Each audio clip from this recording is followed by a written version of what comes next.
I think Revolution might be my favorite AEW pay-per-view that I've watched so far. In total fairness, I've only been watching AEW since Double or Nothing of this year, or I guess 2024, the most recent one. But this one, even after some other great pay-per-views, this one has been so fulfilling because now that I've been watching a little bit longer and I've been able to get invested in a lot more storylines instead of just one or two, this card was just stacked. There was really only maybe one or two matches that I didn't really care too much for or wasn't too excited about, one of which was a pre-show, so it didn't really matter. And the only other one that I didn't care too much about was the only tag match of the event. And that's just because I guess I'm just not really invested in the AEW tag division right now. Now, I know we're going to have a lot of opinions about this show, and I think I know what we're going to spend a decent amount of time talking about. But over on X and on YouTube posts, I did throw it to you guys to see what you wanted to talk about and what you wanted to discuss regarding the show. So let's see what you said. Sean says, good pay-per-view overall, but that ending sucked. Yeah, I figured this one was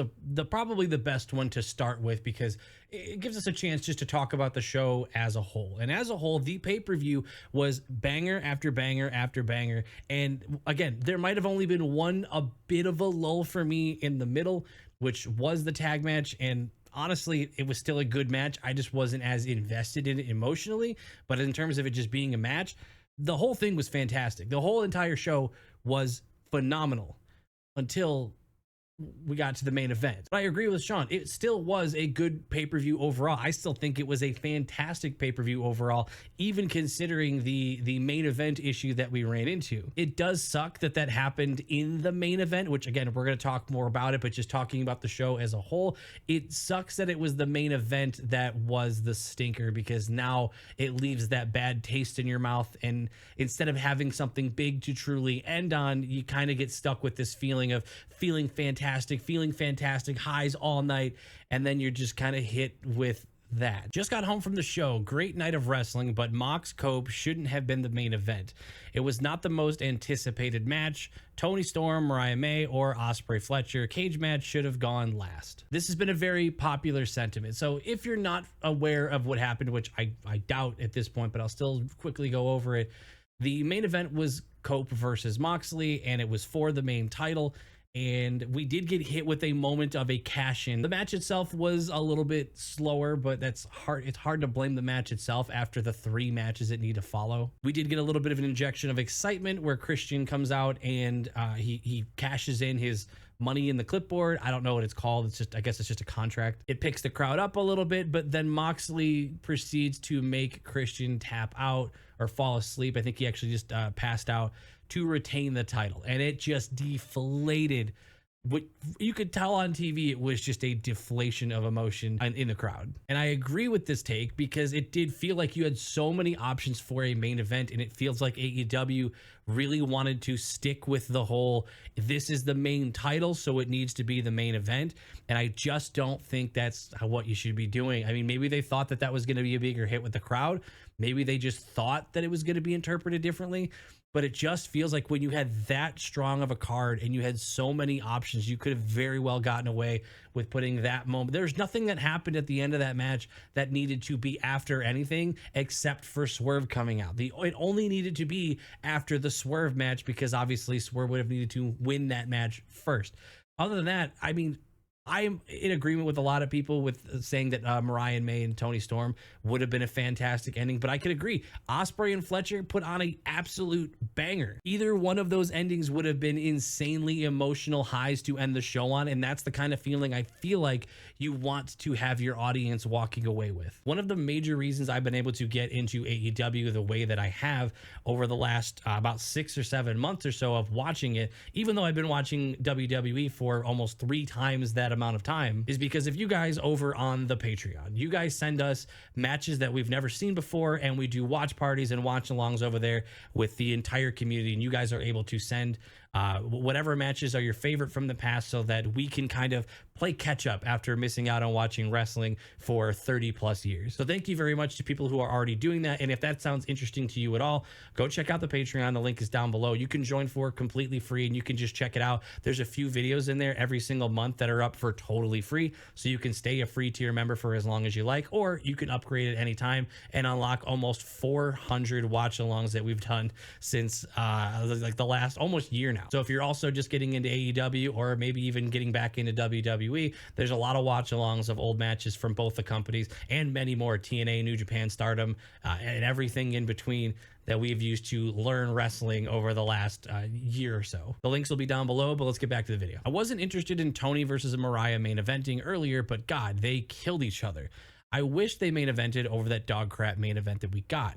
Mox is goated, but it's time to drop the title. It's actively harming the company when everything else is hot.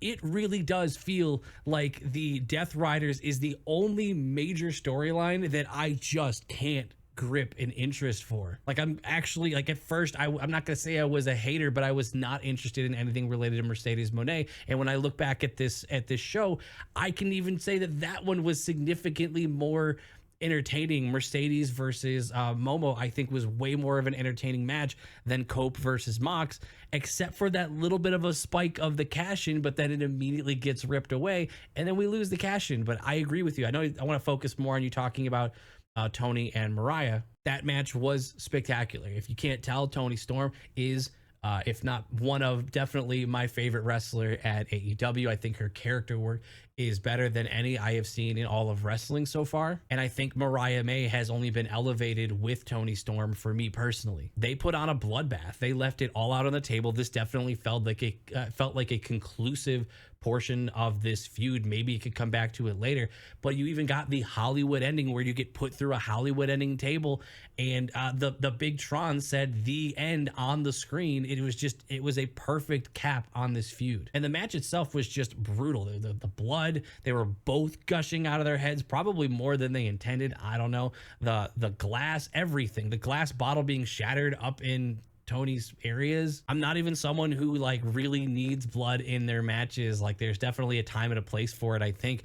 And this one kind of came close to being overkill, but I just felt like they delivered so over the top that the blood felt like it fit. It felt justified. It didn't feel like it was banking on that blood. It didn't feel like that was what was making it crazy. It felt like everything around it elevated and actually benefited from combining with that blood instead of relying on it. Mercedes Mone versus Watanabe was great. Watanabe has my attention. I agree. I didn't really know anything about her going into this match, and I asked the chat during the watch party.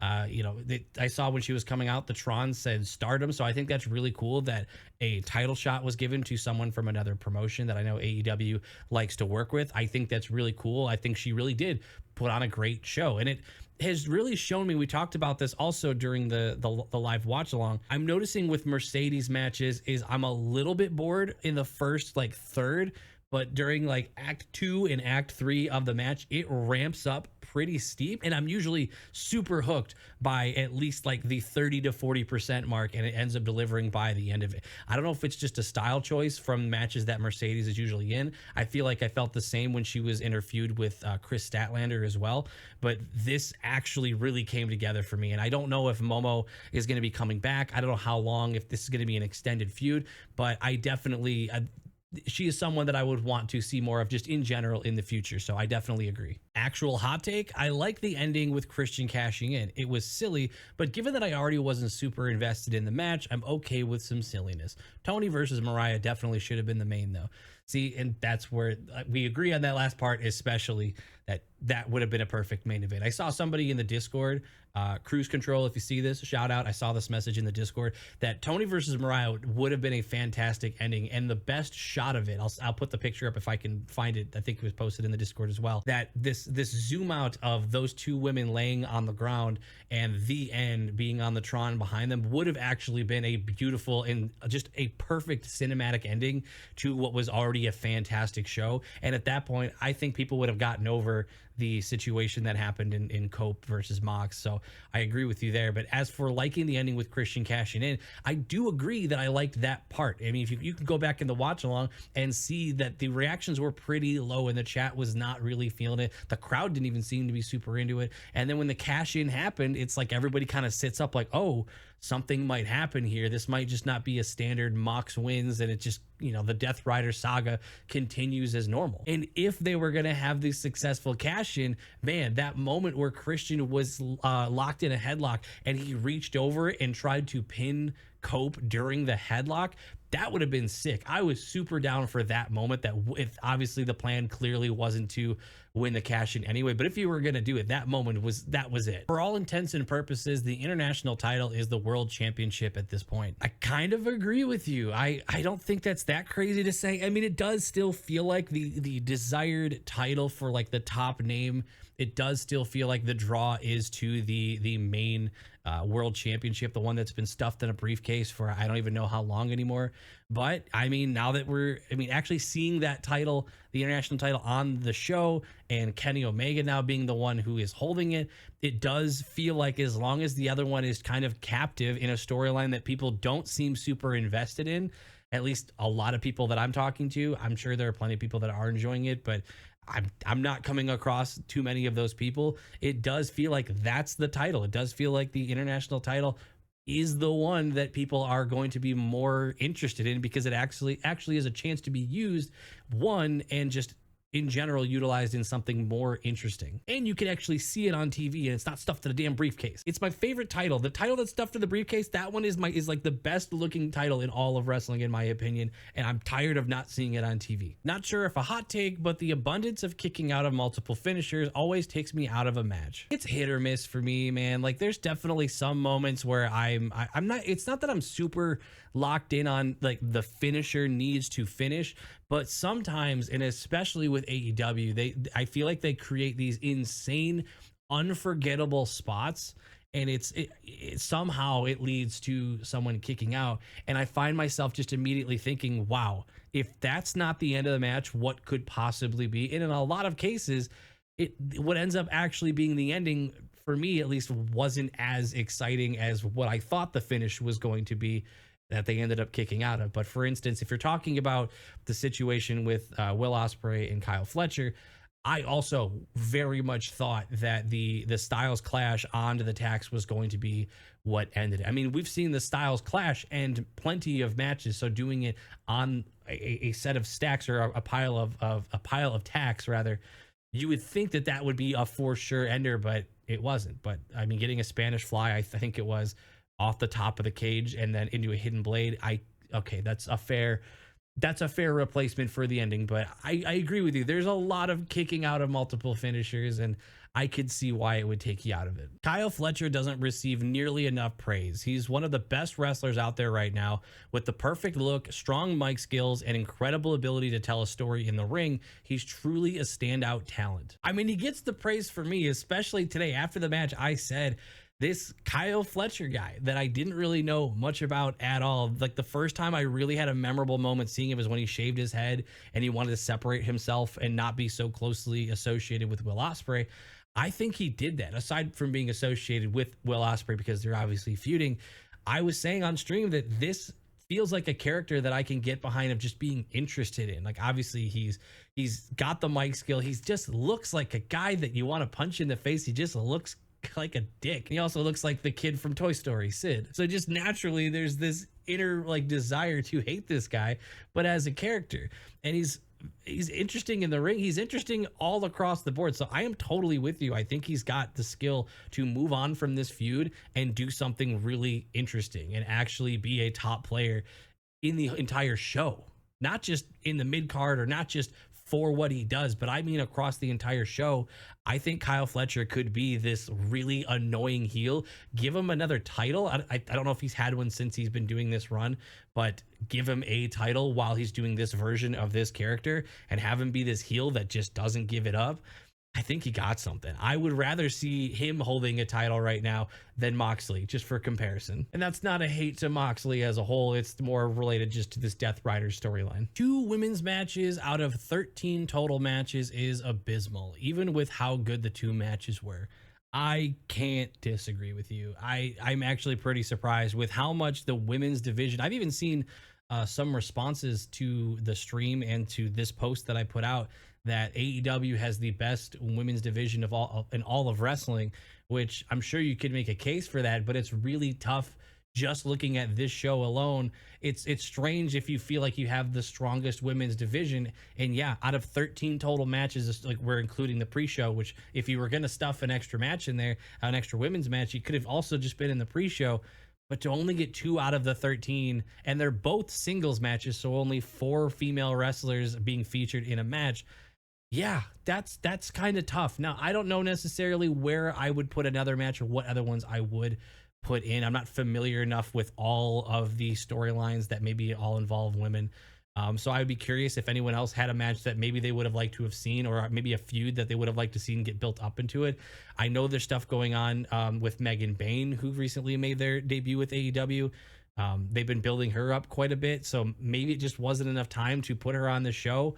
I don't really know. I'm inclined to agree with you that yeah, I would have liked to see maybe another women's match put in there, even if it was in the pre-show. 2 out of 13 is kind of nuts. That main event was awesome. Christian Cage cashing in and losing kind of made it fall flat for me, but that Swerve angle that happened right after brought me right back into it. I can't wait to see what they do with Swerve and Mox. I don't have too much more to say on this part than I already did, but I just thought it was interesting. Yeah, there are some people that really enjoyed the main event, but the thing they didn't like was they failed cash-in, which is funny because the cash-in in general, the attempt at it all, was the only part that really got me super excited. But I guess, you know, to each their own. Swerve shouldn't beat Mox. Ospreay should. I know we haven't talked too much about the Swerve Strickland and Ricochet match, and I just want to say that I very much enjoyed that match as well. Swerve is someone who I have gotten to enjoy a little bit more recently. I feel like my first real big impressions of him, where I was really paying attention and following storylines, was like him getting his like house burned down. So I feel like I just missed him like at maybe like a peaking point. Maybe not necessarily, a peak isn't the right word. I'm sure he can do that again, but where he was at a very high, and I've been seeing him at a very low point since I've been watching more of the week-to-week shows. I can see why people really get behind him. He's fun to watch in the ring, and the fact that he was paired up with Ricochet, who seemingly always puts on a great match in the ring. I'm really just happy that I believe Nana is his name, the manager for Swerve. I'm glad they didn't break up. When I was watching that match, that was the one part that was starting to worry me. I like their vibe together. I like this whole thing, and I wanted that to stay. And I was a little worried at the end of the show. I thought it was going to happen again. I just wanted to touch on that match a little bit. I don't have a ton to add to that one in particular, but I'm very curious why you think he shouldn't beat Mox and why Ospreay should. I don't know if it's just from a story angle or from a history standpoint. So really, I'm not really giving so much of a strong opinion on this one, but reading that made me just wonder. So if you want to reply, if you see this, or if anybody else wants to give any take on that in particular, I'll see it down in the comments. I'm curious what makes Ospreay the better candidate to go for that over Swerve right now. I've been streaming for over 4 years, and the AEW Revolution stream is the most viewers that I've ever had in one stream, and it was awesome. So if you are one of the people that stopped by, massive shout out to you. Thank you so much for being there. It was a blast. I can't wait to keep streaming those. Let me know what your thoughts are. Let me know what you think about AEW Revolution. Some of you have been saying that you've been watching AEW for the first time because of this channel, and that makes me feel awesome. I love the idea that more people are willing to give different wrestling promotions a chance, maybe that they wouldn't have before. So that is awesome. If I played even a small role in that, that's just so cool. So if you want to be someone who does that, or if you want to continue to do that, I will be streaming again for AEW Dynamite. I can't wait to see you there. But let me know your thoughts on the pay-per-view down below. We'll talk about it more, or join the Discord and we could talk in real time. I'll see you there either way. Thank you so much for watching the video all the way through, and I'll see you in the next one. Bye.